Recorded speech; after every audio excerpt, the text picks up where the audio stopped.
여기 한 가정이 있습니다. 이 가정의 가훈은 행복한 가정입니다.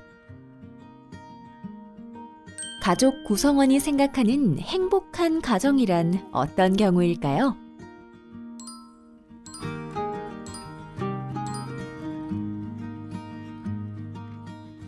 이 가족 구성원의 행복한 가족에 대한 정의는 모두 다르게 나타났습니다.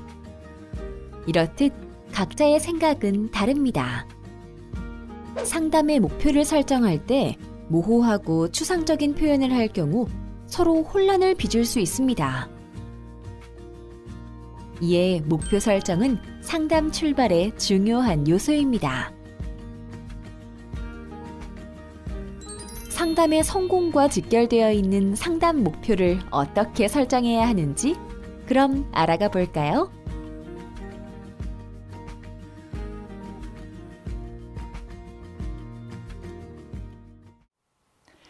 안녕하세요. 저는 이영본입니다. 한국단기가족치료연구소 교수이고 또 건국대 사회복지학과 명예교수입니다. 여러분들 지난 시간까지 해결 중심 단기가족치료의 역사, 이론 배경, 원리 등을 학습하셨죠?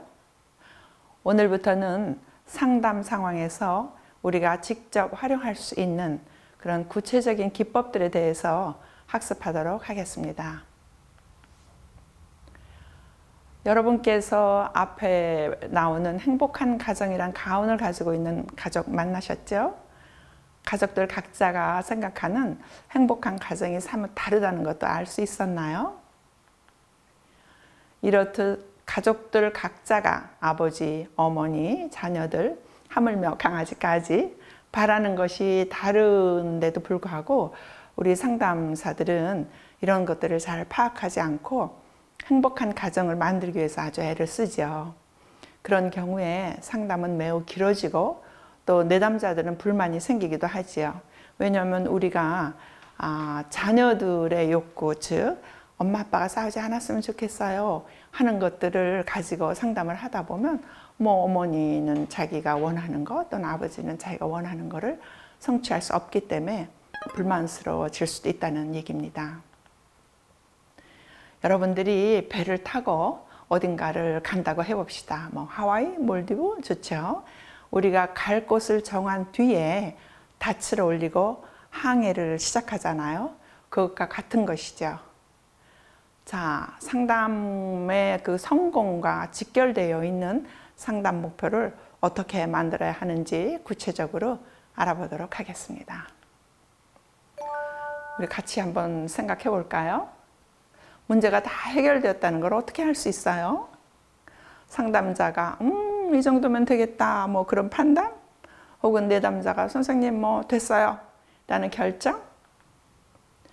상담자와 내담자가 함께 문제가 해결되었다는 것을 알 수 있게 하는 것이 바로 상담 목표입니다.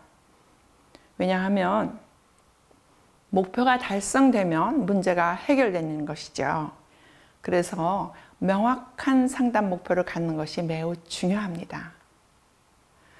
우리가 이제 앞으로 학습하게 될 목표 설정의 기본 원칙들을 활용해서 여러분들께서 바람직한 목표 설정의 능력을 키워갈 수 있기를 바라겠습니다. 자, 하나씩 살펴보기로 하죠. 목표를 설정할 때 우선적으로 고려해야 될 원칙은 무엇보다도 내담자에게 중요한 것을 목표로 해야 된다는 것입니다. 상담자가 생각하는 목표가 아니고요. 내담자가 원하고 또 내담자가 중요하게 생각하는 것에 초점을 맞춰야 되죠. 간혹 상담자들은 내담자 얘기를 들으면서 어떤 가정을 하기도 하고 또 해석을 하기도 해서 내담자의 목표를 정해주려는 경향이 있습니다. 왜냐하면 상담자들은 자신들이 전문가라고 생각하기 때문이죠. 물론 우리가 전문가긴 하지만요.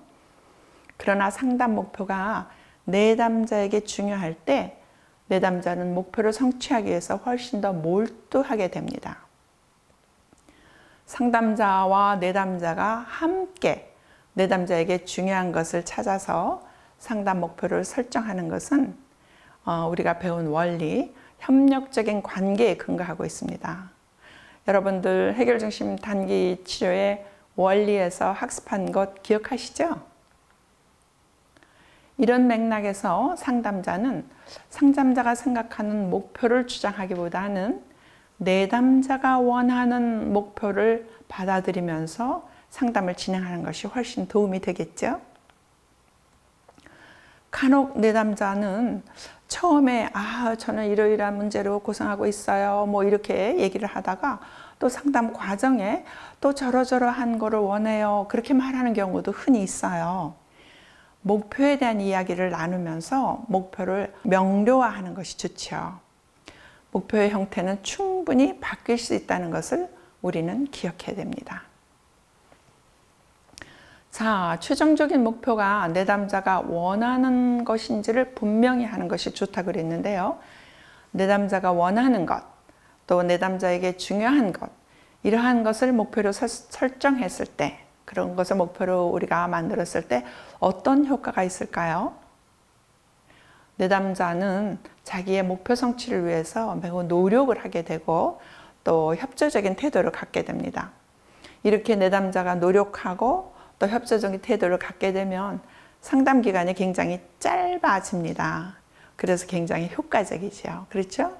경제적인 면에서도 비용도 절약되고요. 사례를 통해서 좀 여러분들 이해를 돕기로 하겠습니다. 오래전에 슈퍼비전을 통해서 접한 사례인데요. 한번 볼까요? 자녀가 경제적인 지원과 프로그램 서비스를 받고 있는 기관에 어머니가 찾아왔습니다. 이 내담자는 자신의 가정에 어떤 경제적 지원을 받을 수 있을까 하는 마음에 기관에 내방하여 상담하게 되었습니다. 내담자는 상담자와 가정 얘기를 하는 과정에서 남편과의 싸움과 간헐적인 남편의 폭력 등을 언급하게 되었습니다. 상담자는 내담자 남편의 폭력이 머리에 자꾸 맴돌았고 가정폭력 문제를 부각시키게 되었습니다. 이렇게 서로 엇갈리는 목표를 갖고 상담하는 과정에서 내담자는 상담의 만족도가 낮아져 기관에 불만을 표현하게 되었습니다. 내담자 호소 문제를 살펴봤죠. 내담자는 어떤 어려움이 있다고 했죠? 아내의 경제적인 부분에 대한 상담을 원하는 것 같기도 하다고요. 또 남편과의 부부싸움도 또 고민했죠. 싸우다 보니까 남편이 폭력적인 모습도 보이고 있다고요. 그렇죠. 내담자가 어렵다고 한 것은 경제적인 문제로 어떤 경제적인 지원을 좀 받을 수 있을까 해서 상담을 청했지요. 그런데 상담을 하다 보면 부부간의 갈등 얘기도 하게 되고 또 그러다 보면 남편이 폭력도 휘두른다 이런 얘기도 좀 언급하게 된 그런 상담 장면이었어요. 우리가 상담의 첫 시작에서 상담의 목표를 설정할 때 아주 중요한 점은 내담자에게 가장 중요한 것을 목표로 하는 것이 바람직합니다. 치료자가 자신의 가치관에 근거해서 내담자가 가정폭력에서 벗어나는 것을 1차 목표로 하면 좀 곤란해진다는 거죠. 앞에 우리가 사례에서 치료자는 가정폭력에서부터 이 내담자를 벗어나게 하도록 노력을 하다가 서로 목표가 엇갈려서 기관에 불만을 제시한 그런 경우죠. 그래서 내담자가 원하는 경제적인 지원에 초점을 두고 우리가 상담을 하는 것이 중요하다는 말씀입니다. 자, 이 사례에서처럼 다양한 문제를 호소하고 또 다양한 목표를 이야기하고 있는 듯한 내담자들도 많아요. 그럴 때는 우선적으로 해결하고 싶은 게 무엇인지 내담자에게 질문해서 가장 우선적인 그러한 문제부터 다루는 것이 좋겠습니다. 즉, 내담자가 가장 먼저 해결되기를 원하는 것이 어떤 문제인지, 다시 말해서 내담자가 중요한 목표가 어떤 것인지를 확인하는 것이 바람직하지요.